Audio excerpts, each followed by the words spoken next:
Good morning, everybody. Out here with the Corvair Lakewood wagon. This is a 1961. A few things about the wagon. I decided a lot of people probably don't know about all the Corvair stuff. I'm around them all the time, and sometimes I forget that there's a lot of people that are just getting into these kind of cars, or may not even be into them at all, and might be interested in. So the wagons made by Corvair and Chevrolet were only made in 1961 and 1962. The Lakewood was a 1961 model. The front end looks like that. On a 62 it'll have a three-piece, they call it a front grille emblem, but basically just an emblem. So it'll have a center piece and then two separate side pieces. This car, I thought it was off the road since 1972, but it was 1971 actually. A few differences on a wagon is this roof, the glass area,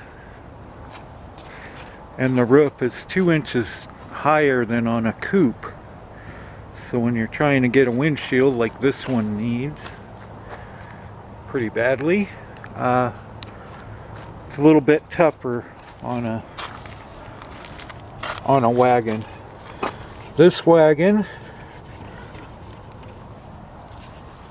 I don't know if you can see it there, is equipped with easy eye tinted glass all the way around. Reason I chose this wagon among other things is because it's a 4-speed. You could see the shifter in there. It was originally an automatic. Let me grab the key real quick here.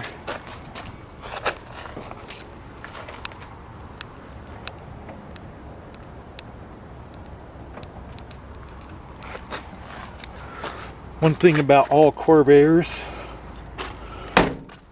is they're air cooled, and they all have flat 6 engines, or pancake some people call it, but that's it. A lot of people say that this one is a 2 carburetor engine. I switched the fan over to YN. I'd have to look that up to see what it designates it as. It is a car engine on this one. You have the oil filler here, but that's the magnesium fan. It has the straight fan blades, and they're a little bit lighter and tend to hold the belt a little better because they don't have as much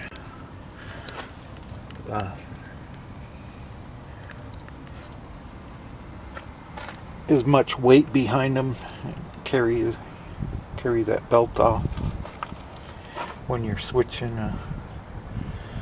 RPMs on the engine. I've rebuilt these carburetors a couple times.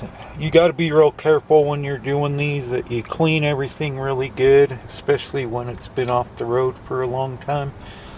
And I'm still getting a little stuff every now and then coming through the lines, so that's why I've had to rebuild them a few times. If this wasn't a car engine, you'd check the oil through this back hatch right here, and that would be the location of your trim tag. See if I could get that to where you could see it. And that'll tell you some of the options on the car, and the paint code, the trim. So if you're gonna try to make it original, that would give you your idea of what to put on it. Anyway, this one's sort of apart right now because I'm working on a lot of things, but there would be your cargo area about up to that cardboard box up there. And I don't have the cover over the heater. It's a fresh air heater. It takes heat off of the engine and runs it up into the front of the car. So there's your Lakewood badge. They all were stock with 13-inch tires. The correct tires on most Corvairs, I think all the wagons and coupes and sedans would be a 185 80 13, which this has on it. I'm not sure what the original one was, maybe a 750 13 or a 650 13, but nowadays all you can get is a 185 80s, unless you go through Coker. I believe they might have the right original ones. But anyway, what I was doing yesterday and what I will finish today is cleaning up the car. You could see the rear quarter there. I went over it with some SOS pads. You could really see the difference. It brings out a lot more of the true color, gets rid of some of that oxidation. Plus it gets rid of a lot of the rust spots. You can see here on the back, if I go in close here, you can see all them rusty spots. And then if we go to the side I did yesterday, they're pretty much all gone. Now it won't get rid of a lot of stuff, you know, chips and are gonna stay there. And I don't know what this discoloration was from, but I don't know, I might go try a little bit harder on that and see if I can get rid of some of that. That would be nice. Then I have the badge for that inside. I'll put that back on once it's all done. Here's some of the decals that we make for Corvair Owners Group. This is a Corvair Racer decal. When I started Corvair Owners Group a long time ago, it was, you know, just planning to be a little group on Facebook. Now it's turned into one of the largest car groups on Facebook for really any kind of car. But it's pretty amazing for being such a limited brand, you know, not very well known. You could see here on the window sills, or the window pillars, the difference where I stopped. This is before and then this would be after. And that's without anything on it. That's just going over it with some SOS pads and scrubbing it, cleaning it real good. I have to work some of these areas down in the cracks a little bit better, but it really does a pretty good job. So what I'm going to do is go ahead and go over the whole car, and then I'll come back and revisit it. I'm going to go ahead and go around once though and show some of the worst areas. I have a little bit of rust repair to do there, but I'm going to see what it takes out of that. And I'm going to have to go inside the doors and clean them all up good. But underneath here and on top of all these trim pieces, you could see on this door down low, I'm not seeing it on the camera real well, and I'm sorry that I'll show you a little later the kind of camera I have. It's really a cheap little camera, so I apologize, and once I get some money together I'll get a better camera to take better videos. But you can see a lot of this stuff will probably come off when I'm cleaning it up. A lot of people don't like to keep this kind of patina, and I'm not sure what I'm going to do with it, if I'm going to keep it or not.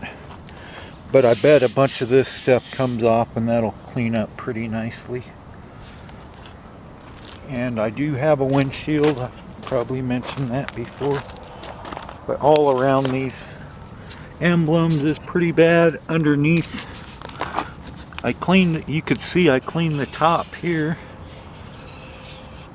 but underneath is still pretty bad, so I didn't hit that yet. So we'll get that. We'll check and see if this color evens out down below there. But yeah, you could just see how from sitting for so long, and it was in a mountain climate, there was pine needles all over it. And when I cleaned out the engine, I did a photo article on that on Corvair Owners Group. That's a Facebook group. Want to make a website hopefully, and do some other stuff, and I'm just starting with these YouTube videos, so bear with me while I'm learning in the learning curve. But if you want to go check out Corvair Owners Group, there's the link for it. Just type that into your computer and go take a look. There's 10 years worth of photos and stories and articles, and just a lot of fun stuff, and you can learn a lot about the cars, the trucks, some of the racing history. That's why we started Corvair Racers. We also have a group for finding parts. There are a lot of parts vendors for Corvairs, so if you're interested in getting one, then the parts are out there. You don't have to worry about that too much. I mean, some things are very difficult to find, like on these wagons, for instance, and the Greenbriers like that. The roof racks, the luggage racks are pretty tough to find, but they weren't on all of them, and it's just an accessory. So if you did happen to have one and you need to replace it, you can find them, but they're a little tough. I happen to have one. I'm trying to decide if I'll put it on this or not. But for right now, I think I'm going to go. I also have some wheels and tires I'm going to put on here, but I don't know if I'll get that today before I come back and show the after. But anyway, there's a little example of what it looks like, and I really didn't do a real good job on this last night because it was getting dark and it was getting cold, so that'll probably even turn out better once I get it real nice. And plus, I didn't go into all of these louvers and everything because of the time that I started. I had a lot of stuff to do yesterday, and running the groups is pretty much a full-time job for me. But I have, have these projects to get to too, so I'm trying to work on those and keep my family going and all that. So I'll be back a little later and show you the finished product, and we'll see how different it looks once it's all cleaned up. So I'll see you in a bit. Sorry, I just thought of a couple things before I go. I wanted to take a good look at this tailgate where you could see some of this stuff that's on the edges and how it's turned out so far on the other side. So that's a pretty good result, I think. And what I'm doing is I'm just using SOS pads and water. So I'm taking the SOS and with wet and trying to get off everything that I can. And I did a little bit on the roof, but it was on the other side over there, so you could see a little bit of the line where it actually does bring back a little bit of the sheen to the paint. But a common misconception a lot of people talk about on Corvair is the push button shift lever for the transmission. Now all automatic equipped Corvairs have a lever, whether it's on this is the early model, and it'll be pretty much the same for the cars, but this one was converted to a 4-speed, as you can see, and that's the main reason I got this one. It's always best to get one in the best shape that you can, and me just running a Corvair group on Facebook, I don't have much money, so I couldn't get a very nice one. And plus I like to save them, you know. Feels good to get these cars that haven't been on the road for a long time back on the road. And it's a good learning experience. Here's a little bit difference of the shift levers. This is in a truck or van, they'd have the shift lever like that for an automatic. And when we get around to it, at some point I'll show you the difference between the 4-speed shifters in these cars as well.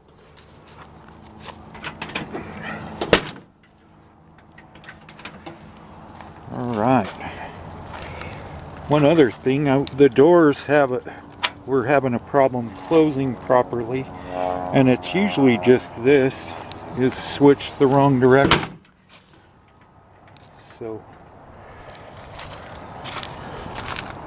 if you just flip that, it shuts fine. Anyhow, I will get to doing the rest of this car now, and I'll see you in a bit. Alright guys, well it's working pretty good. Here's a few little notes that I have. It's pretty difficult just because of the size of the pads. You're only cleaning a very small area, so I've been keeping my worn out ones and just adding to each time it starts getting rid of the soap. But you can see here on the difference it makes in the getting rid of a lot of that rusty area.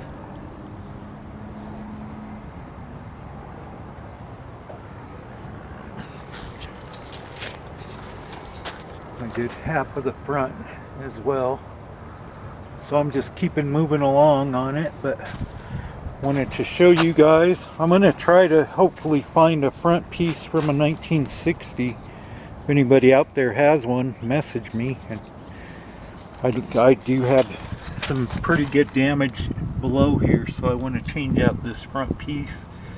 Looks like they put some lot of filler in there, and I'd rather have a nice front piece. I'll just paint it to match. I think it'd be cool having a 60 front on this wagon. So there's, just continue on and keep going. Okay, this is going to be a little tough, but I'm going to try to do a little bit of this while you're watching so you can see how it takes this stuff off.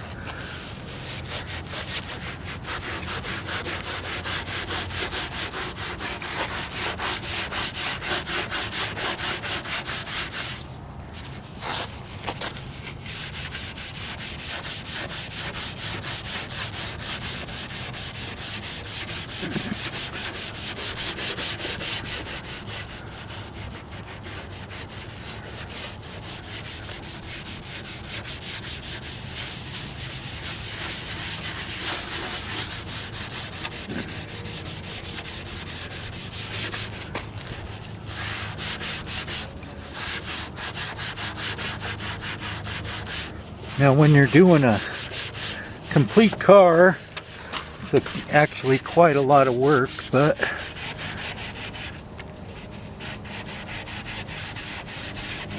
the biggest problem is just this, like I was saying earlier, the size of the pads.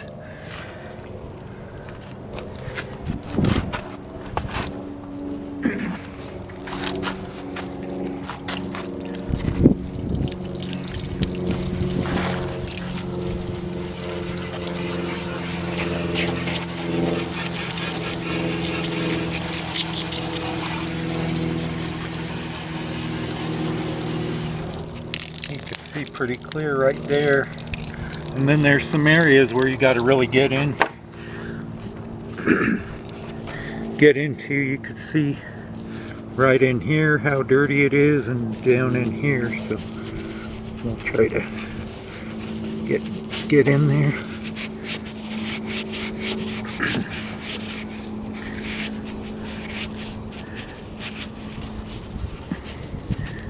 Might be helpful to have some kind of a tool to push it in there a little bit. I will work on finding something.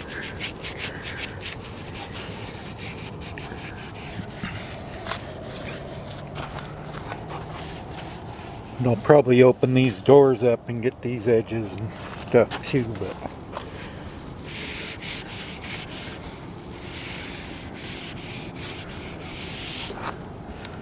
I'm going to go ahead and continue on. Just wanted to show you in action. It's a little tough. Let me see if I can show you this camera I have. If you look in the reflection of the window, I just have a really cheapo camera here, so I don't know if you could see it or not. Anyway, I'm going to continue on, and I'll be back when we're in a little bit. Okay, I'm learning as I go here. So, little tip: you can open up the doors, and you can get a lot of stuff that's hard to get into with the door open. Make sure and do this before you put on your nice new door panels, like I am, because my door panels are going to be replaced. But you can see along this edge here, there's it's pretty tough to see, but there's some of that rusty looking stuff, and it comes right off. Then of course, when you're all done with this, you can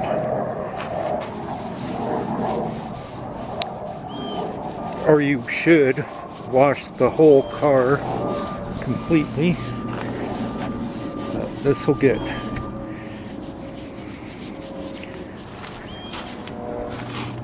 show you here.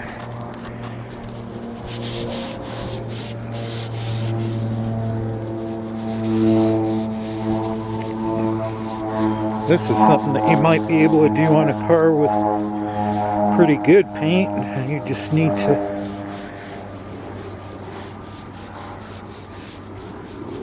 go back and put some wax or something on it when you're done. Because it really doesn't doesn't affect the paint much at all. But you could use a quadruple lot real fine steel wool, and it might even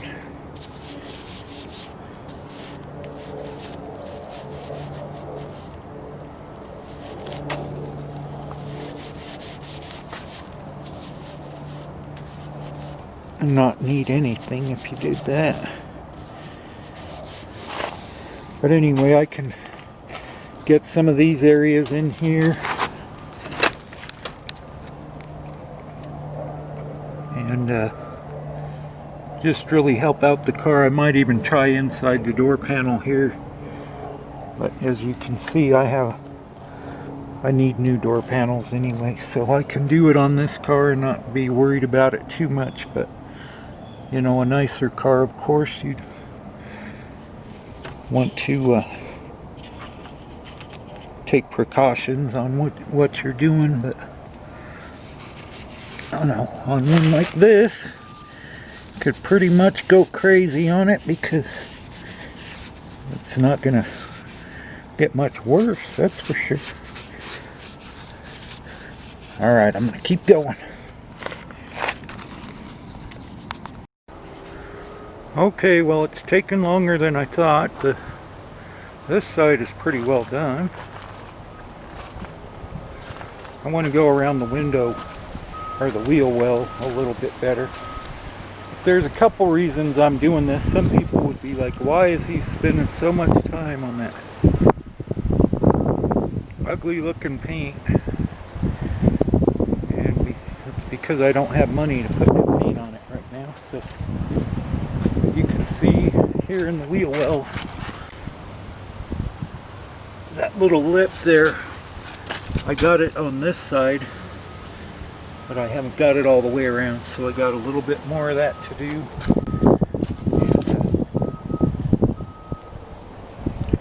Not much else on this side, a little bit more fidgeting with the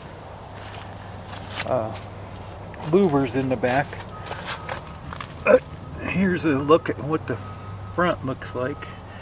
Now that half is not done, and this half is. You can see I'm going over the stainless steel as well and hitting that. I can probably go through and get a little bit more up here. I didn't really mess with down there because of that Bondo stuff, but really takes a lot of stuff off when if you look here, the difference between the two fronts, that whole, I don't know, good 1/2 inch to 3/4 inches of black is gone. And this side I already started on a while back, so it won't be as hard.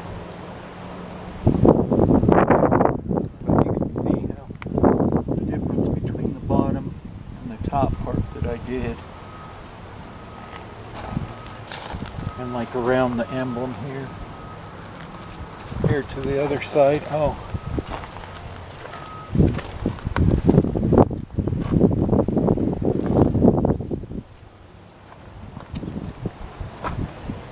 Take a look at this stuff. And this one was done. I'm going to go over it again a little bit. I did that with the resin glaze. You can see it brings a lot more shine to it. Maybe I'll do that after I do this. But this is a lot faster. Still hard work, but I gotta rinse it off and clean it better. But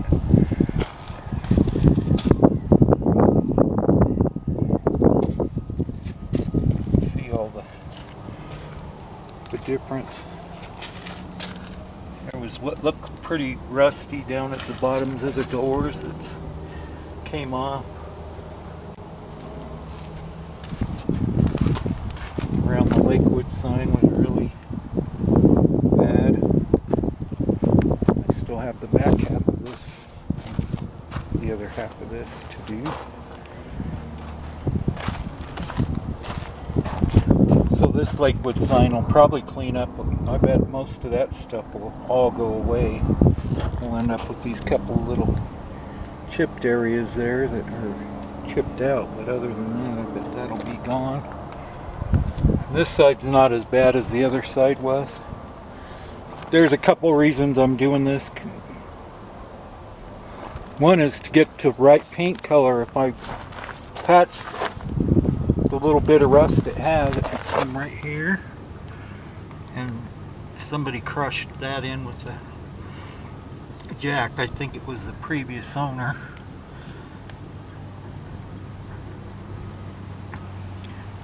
Or the guy I bought it from, which was a younger guy, was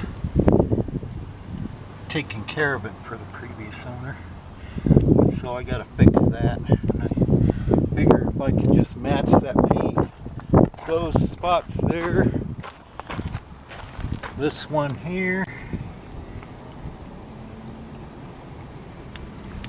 And that front nose piece is all that it really needs. Oh, this one here. And the bottom of the nose. But I'll probably just put a different nose on it. I'd like to put a 60, but we'll see what happens. So I will continue this tomorrow. It'll be, I don't know, part 3 or whatever it is. But hopefully we'll get her on the road and get her washed tomorrow and have it all cleaned up, wash the windows and stuff. Here's our Corvair Owners Group decals. If you're at all interested in getting some, this is Corvair Racer.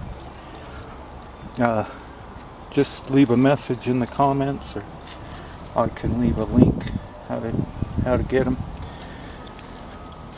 Well, hopefully we'll be seeing you on the road, and I'll get you another video tomorrow.